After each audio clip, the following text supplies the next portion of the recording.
Hey survivors, I want to talk to you real quick. This is video number 4 in our Alluded to Late series. We're going to discuss first aid a little bit in this one.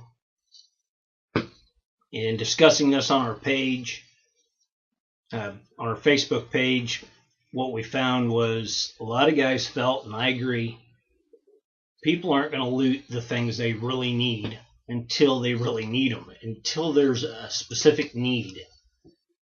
You know, until they're hungry, until they're out of food, they may not take the food. One of the things we saw with the New Orleans deal, Hurricane Katrina, I've been able to talk to a few people who are down there and who actually stayed through that event. They said people just started stealing everything. They were taking TVs and DVD players and DVDs and all kinds of stuff. They didn't even have electricity, but that's what people were taking. You know, they had no need for these things, but they took them anyway. I think in a really catastrophic event, at least some people are going to have their heads right. They'll be a little late, but at least they'll have their heads right a little bit. They'll start taking food items quickly. I think first aid items will probably be second on the list. I think there'll be a lot of people that realize at some point they're going to need them. Where does that leave us? Well, we're gonna be fine. I'm sure you are. If you're watching this, you've already prepared quite a bit.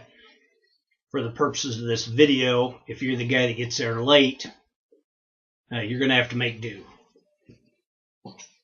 So I just want to go through a few things that I found that I think would be helpful to you in that case. And most of these are going to be things we've already talked about. You know, one of the big deals when you're trying to conserve weight and space, like in your bag for backpackers and stuff like that, you want everything to have at least 2 uses. So one of the first ones I'm going to discuss is the little tube of Carmex. We've already said you can light your fires with it. When it's really cold out, Doomsday's Epoch Nation brought this up a long time ago. You can rub this on your ears. Now your ears get really cold and hurt, feel like they're just going to fall off if you touch them. Put some of this on your ears. It'll stop that pain. But because it has camphor in it, it's also an antiseptic. It's not as good as, say, like Neosporin, but it's not bad. It beats nothing at all. It'll also help seal the wound to an extent, you know, create a film over it to keep bacteria and outside things from getting into it. So that's a nice layer of defense. Another one, and this is one you may not have thought of, but honey. Honey will do the same thing. It's a pretty fair antiseptic. So we've already got 2 things in our bag that are going to be helpful for first aid purposes. Oh, dental floss. I told you to see this one again. Dental floss is wrapped really tight around that little spool inside. So if we need to suture, here it is. We can suture with this. It's virtually sterile underneath the wraps. Once you get down about 2 layers, it's sterile. It's even been cut off from air. It's that tight under there. You know, when it's wound on there, it's wound in a fairly sterile environment for that reason. Everybody knows it's going to go in your mouth, so they want to keep it pretty good. But this is fine suture material. If you can find a needle somewhere along the way, you can make a suture. And again, we had this for cordage. We've got dental hygiene, and now we've got suture material. So we're getting 3 uses out of that one too. The other one is the fishing line we talked about. Again, cordage and suture material. You know, I don't think it's going to knot.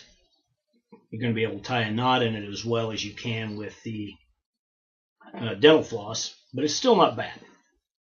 If you've ever had stitches, the stuff they use is about the same gauge as this too. It's surprisingly thick.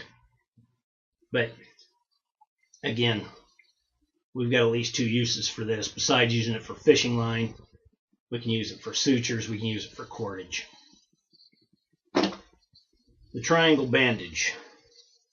I know a lot of people have gotten away from the triangle bandage over the years. I'm still a huge believer in the bandage, and talking to other survivors on our page, a lot of you out there are.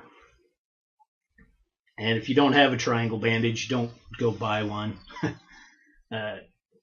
All it has to be is about 3 feet on the side. A lot of places tell you 40 inches, whatever. About 3 feet on this long side is good. A little longer is fine. I don't even know if we can get this all in here. But it's just a triangle shape. These make great slings. You tie a little knot in the back, put your arm in it, and go around here like this, and you got a sling. Okay? They're great for everything.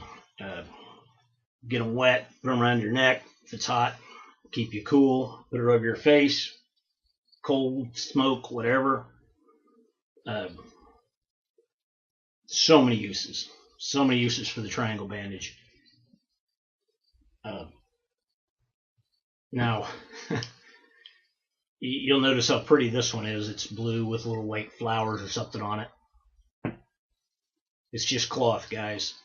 100% cotton is great, but it doesn't have to be. A cotton blend is certainly what I'd recommend.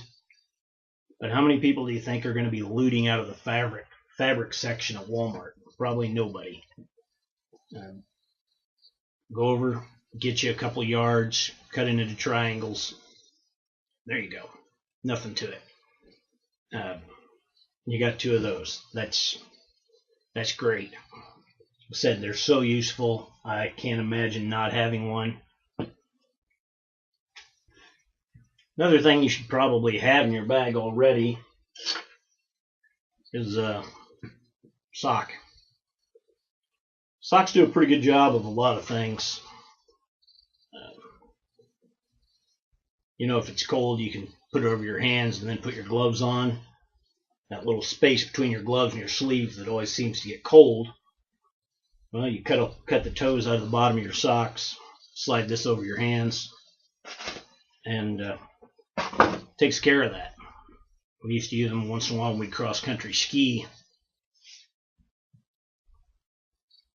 You're always falling. Boosh, you put your hand down in the snow, you pull it out, and this part of your hand is freezing right here. So this will take care of that.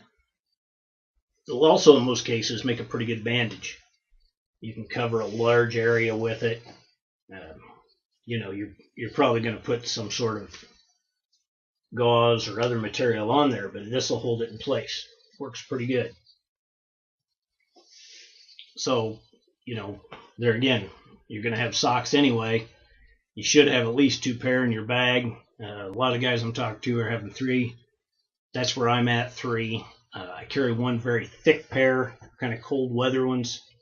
Then I carry 2 just kind of generic sweat socks thickness. And I keep the thick ones in there, the winter ones, I keep them in there year round, guys. They're too useful. It's not that big a deal. Don't overlook your socks, guys. Very useful item in the end. We talked about coffee filters. That would probably make a pretty decent gauze, don't you think? You put that over whatever, hold it in place. They're somewhat absorbent. If you've ever taken one out of the coffee filter or the coffee maker, it's weighty, it's moist. It should absorb some. Like I said, it's fairly clean, especially if you grab one out of the middle. It'll be fairly clean. You shouldn't have an issue there. So keep your coffee filters. Now the other one is, and we didn't mention this earlier, but this is one I actually pulled out for cordage. Saran wrap, cling wrap, whatever, clear wrap. It makes pretty good cordage. Jake and I were talking about this. Jake from Zombies, we discussed it. And yeah, it's one that makes pretty good cordage. You twist this up,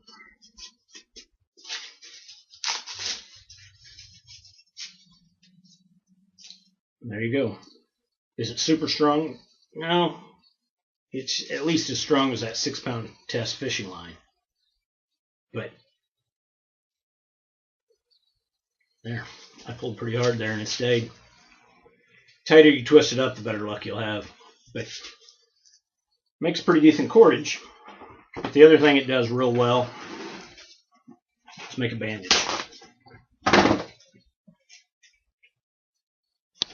Put your gauze on or whatever you're using for gauze.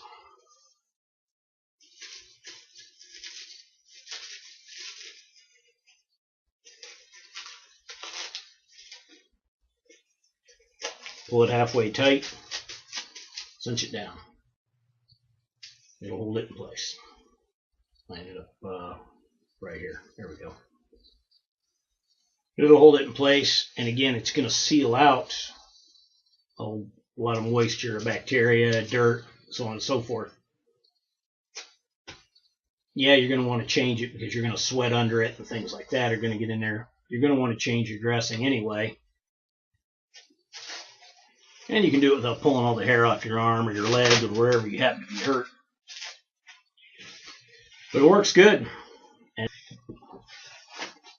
anyway, I think that's about it for first aid. I said triangle bandages. If you don't have any, you should think about getting some.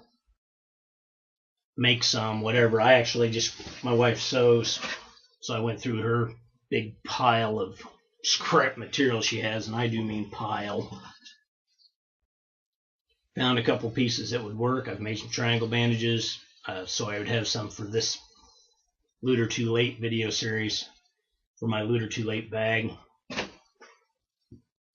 Okay, this is number 4, first aid, and number 5 is just going to be kind of general gear, things we haven't touched on, but things that we're obviously going to need, and 1 or 2 other little things that I've added that I didn't discuss earlier. So think about it, guys. Come up with your first aid items. Make a video. Let us know what you found. Let me know what you think I did wrong. Again, if you think I'm very wrong, say so. Message me. Leave a comment. Our Zombie Apocalypse Survival Camp Invitational is August 8th through 10th. And I will be testing all this stuff out. I don't have any doubts going into it. But if you have any doubts, tell me. We'll see what we can do. All right, survivors. Think ahead. Think smart. Be smart. Be prepared and be a survivor, please. We need all you guys we can get. Bye-bye.